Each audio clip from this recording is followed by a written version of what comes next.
Hello प्यारे बच्चों, कैसे हैं आप लोग। स्वागत है आप सभी का आपके अपने इस यूट्यूब चैनल तैयारी स्टडी में। अगर आप लोग इस चैनल पे नए हैं तो चैनल को सब्सक्राइब कर लीजिएगा। आज हम लोग बायोलॉजी के 50 मोस्ट वीवीआई ऑब्जेक्टिव क्वेश्चन के बारे में जानने वाले हैं।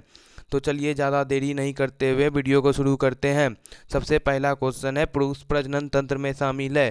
पुरुष प्रजनन तंत्र में क्या क्या शामिल है। पहला ऑप्शन है प्राथमिक यौन अंग, दूसरा ऑप्शन है सहायक नलिकाएं, तीसरा ऑप्शन है सहायक ग्रंथिकाएं, चौथा ऑप्शन है बाह्य जननांग। तो इसका आप लोग आंसर कमेंट में दीजिए, इसका क्या होगा ऑप्शन। इसका राइट आंसर हो जाएगा ऑप्शन 4 डी। प्रत्येक विरसन में विरसन पालिका लोब्यूल की संख्या कितनी होती है। सेकेंड क्वेश्चन है, प्रत्येक विरसन में विरसन पालिका लोब्यूल की संख्या कितनी होती है। तो इसका राइट आंसर हो जाएगा 250।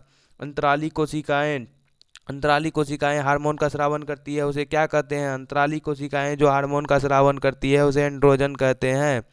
तो चलिए नेक्स्ट क्वेश्चन की तरफ चलते हैं। तो चौथा क्वेश्चन है, शुक्राणु उत्पादन कहाँ होता है। शुक्राणु का उत्पादन शुक्रजनक नलिका में होता है। पुरुष सहायक, तो और नेक्स्ट क्वेश्चन की तरफ चलते हैं। पुरुष सहायक नलिकाओं में शामिल है। पुरुष सहायक नलिका में क्या शामिल है। इसका राइट ऑप्शन हो जाएगा ऑप्शन सेकेंड। चलिए नेक्स्ट क्वेश्चन की तरफ चलते हैं।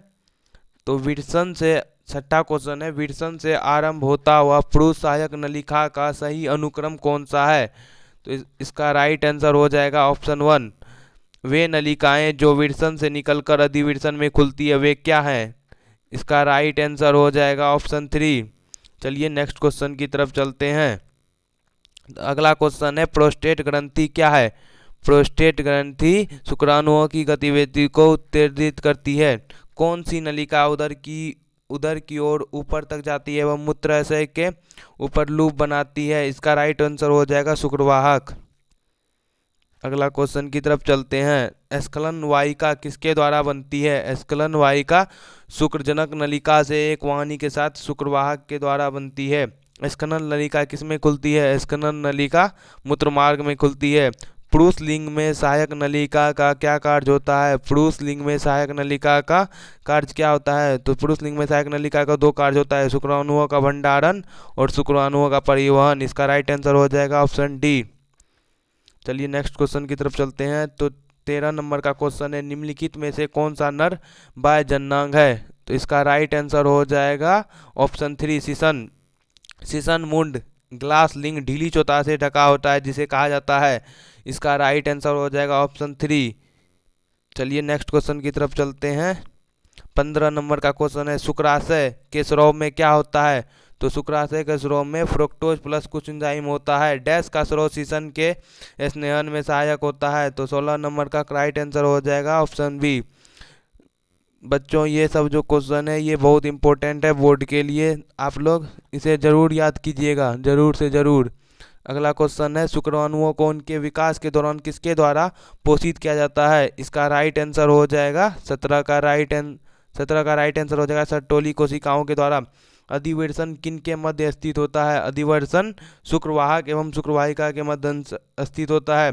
अगले क्वेश्चन की तरफ चलते हैं। अगला क्वेश्चन है 19 नंबर क्वेश्चन, सर्टोली कोशिकाएं एक हार्मोन का स्रावन करती है जिसे कहा जाता है। सर्टोली कोशिकाएं जिस हार्मोन का स्रावन करती है उसे इन्हिबिन कहा जाता है। टेस्टोस्टेरोन का उत्पादन किसके द्वारा होता है। टेस्टोस्टेरोन का उत्पादन लीडिंग कोशिकाओं के द्वारा होता है। मनुष्य में अयुग्मित नर जनन संरचना होती है। मनुष्य में अयुग्मित नर जनन संरचना होती है प्रोस्टेट ग्रंथि। बच्चों ये सब क्वेश्चन बहुत ही ज़्यादा इम्पोर्टेंट है। प्रोस्टेट ग्रंथि का क्या कार्य क्या होता है। प्रोस्टेट ग्रंथि का कार्य होता है शुक्राणुओं को गति प्रदान करना। 23 नंबर का क्वेश्चन है, स्तनधारियों में विरसन उदर गुहा के बाहर विरसन कोश की थैली में होता है क्योंकि। तो इसका राइट आंसर हो जाएगा शुक्राणुओं के लिए कम तापमान की आवश्यकता के कारण। चलिए नेक्स्ट क्वेश्चन की तरफ चलते हैं। अगला क्वेश्चन है, कौन सा एक प्राथमिक जनन अंग है। 24 का राइट आंसर हो जाएगा विरसन। लीडिंग या अंतराली कोशिकाओं की भूमिका होती है। आप लोग इसका आंसर जल्दी जल्दी बताइए, क्या होता है लीडिंग या अंतराली कोशिकाओं की भूमिका। 25 का राइट आंसर हो जाएगा टेस्टोस्टेरोन हार्मोन का संश्लेषण। अगर आप लोग इस चैनल पे नए हैं तो चैनल को सब्सक्राइब कर लीजिए और बेल आइकन को दबाना मत भूलिएगा, क्योंकि यहाँ पे एग्जाम से related VVI most important question दिया जाता है। तो 26 नंबर क्वेश्चन है, पुरुष यौन सहायक ग्रंथियों के स्राव का निर्माण होता है। 26 का राइट आंसर हो जाएगा शुक्राणु प्लाज्मा। चलिए नेक्स्ट क्वेश्चन की तरफ चलते हैं। विरसन स्तनधारियों में विरसन कोष में उतरते हैं। इसका राइट आंसर हो जाएगा शुक्राणु जनन के लिए। शुक्राणुओं में ऑटोसोम तथा डैश होते हैं। इसका राइट आंसर हो जाएगा या तो एक्स या वाई। चलिए नेक्स्ट क्वेश्चन की तरफ चलते हैं। 28 हो गया है, अब 29 नंबर क्वेश्चन की तरफ चलते हैं। सीसन क्या है? सीसन हो जाएगा एक मेथुन अंग है। अंडे की परतों को भेजने में शामिल शुक्राणु का हिस्सा कौन सा है? 30 का राइट आंसर हो जाएगा एक्रोसोम। निम्नलिखित में से कौन सा मूत्राशय से निकलने वाली एक परिवहन नली है जो लिंग के माध्यम से मूत्र और वैर को शरीर से बाहर निकालती है? 31 का राइट आंसर हो जाएगा ऑप्शन 4। चलिए नेक्स्ट क्वेश्चन की तरफ चलते हैं। 32 का विरसन की शुक्रजनक नलिकाएं जनन उपकला से आस्तरित होता है जो कि बनी होती है। 32 का राइट आंसर क्या हो जाएगा? जल्दी बताइए, किसकी बनी होती है? शुक्राणु कोशिकाओं? नहीं, शुक्राणु नहीं होगा, इसका हो जाएगा राइट आंसर सर्टोली कोशिकाओं। शुक्राणु तथा अंडे के बीच एक महत्वपूर्ण अंतर क्या है? शुक्राणु तथा अंडे के बीच एक महत्वपूर्ण अंतर क्या है? इसका राइट आंसर हो जाएगा उपरोक्त सभी। किस प्रक्रिया द्वारा शुक्राणुओं को शुक्रजनक नलिकाओं से मुक्त किया जाता है? 34 का राइट आंसर हो जाएगा विरसेचन के लिए। चलिए नेक्स्ट क्वेश्चन की तरफ चलते हैं। 35 प्रथम अर्धसूत्री विभाजन के अंत में नर जर्म कोशिकाएं किनमें विभेदित होती है? 35 का राइट आंसर हो जाएगा द्वितीयक शुक्राणु कोशिकाओं में। सर्टोली कोशिकाओं के कार्य को किसके द्वारा नियंत्रित किया जाता है? तो सर्टोली कोशिकाओं के कार्य को एफएसएच का फुल फॉर्म होता है फॉलिकल, इसका नहीं पता है अभी। 37 में हो जाएगा फिलोपियन नलिका का कौन सा भाग अंडाशय के करीब होता है? 37 का राइट आंसर हो जाएगा इन्यूबिलिन। गर्भ किसका दूसरा नाम है? 38 का राइट आंसर हो जाएगा गर्भाशय का। चलिए नेक्स्ट क्वेश्चन की तरफ चलते हैं। जन्म नलिका किसके द्वारा बनी होती है? जन्म नलिका किसके द्वारा बनी होती है?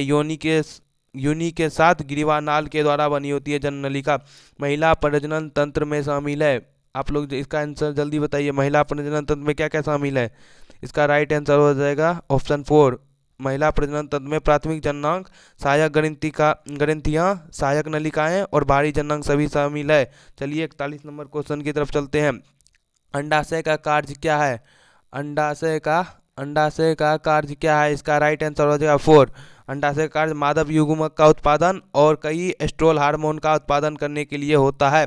फिलोपियन ट्यूबिल का कीप के आकार का हिस्सा उंगली जैसा प्रक्षेप में समाप्त होता है जिसे कहा जाता है, क्या होगा इसका आंसर? आप लोग जल्दी बताइए। फीमिया कहा जाता है उसे। गर्भाशय का आकार क्या है? गर्भाशय का आकार उल्टे नाशपाती जैसा होता है। चलिए नेक्स्ट क्वेश्चन की तरफ चलते हैं। गर्भाशय को जोड़ने वाली डिंबवाहिनी के अंतिम भाग को क्या कहा जाता है? गर्भाशय को जोड़ने वाली अंतिम डिंबवाहिनी को क्या कहा जाता है? इस्थमस कहा जाता है। हाइमन फट सकती है। हाइमन क्यों फट सकती है? इसका आंसर आप लोग बताइए कमेंट में। इसका राइट आंसर हो जाएगा ऑप्शन 4। चलिए नेक्स्ट क्वेश्चन की तरफ चलते हैं। अगला क्वेश्चन है एक कार्यात्मक स्तन ग्रंथि किसकी विशेषता है? सभी मादा स्तनधारी की। इसका राइट आंसर हो जाएगा स्तन ग्रंथियां युग संरचनात्मक है जिसमें ग्रंथि उल्तक तथा विभिन्न मात्रा में वसा होती है। स्तन के ग्रंथिल उत्तकों को किसमें विभाजित किया जाता है? इसका ऑप्शन हो जाएगा 15 से 20 स्तनपालियों में। स्तन ग्रंथि की कोशिकाओं के समूह जो दूध को स्रावित एवं संग्रहित करते हैं कहा जाता है। 48 का राइट आंसर हो जाएगा ऑप्शन 1। चलिए नेक्स्ट क्वेश्चन की तरफ चलते हैं। स्तन एल्विलियो किसमें खुलती है? 49 का राइट आंसर हो जाएगा ऑप्शन 2। स्तन ग्रंथियों का आकार डैश उत्तक की मात्रा पर निर्भर करती है। 50 का राइट आंसर हो जाएगा ऑप्शन 2। अगर आप लोगों को वीडियो पसंद आया होगा तो वीडियो को लाइक कर दीजिएगा और सभी क्वेश्चन का आंसर आप लोग कमेंट में बताइएगा और कितना सही हुआ और आप लोगों को कैसा क्वेश्चन कैसा लगा जरूर बताइए। ये क्वेश्चन है मानव जनन चैप्टर का। अगर आप लोग मेरे चैनल पे नए हैं तो चैनल को सब्सक्राइब कर लीजिएगा इसी तरह का क्वेश्चन के लिए, क्योंकि ये बहुत इंपॉर्टेंट है बिहार बोर्ड क्लास 12 के लिए। चलिए इसी के साथ मिलते हैं फिर नेक्स्ट वीडियो में, इसके पार्ट 2 में, जो कि कल आएगा। अगर आप लोग इस चैनल पे नए हैं तो चैनल को सब्सक्राइब कर लीजिएगा। तब तक के लिए जय हिंद।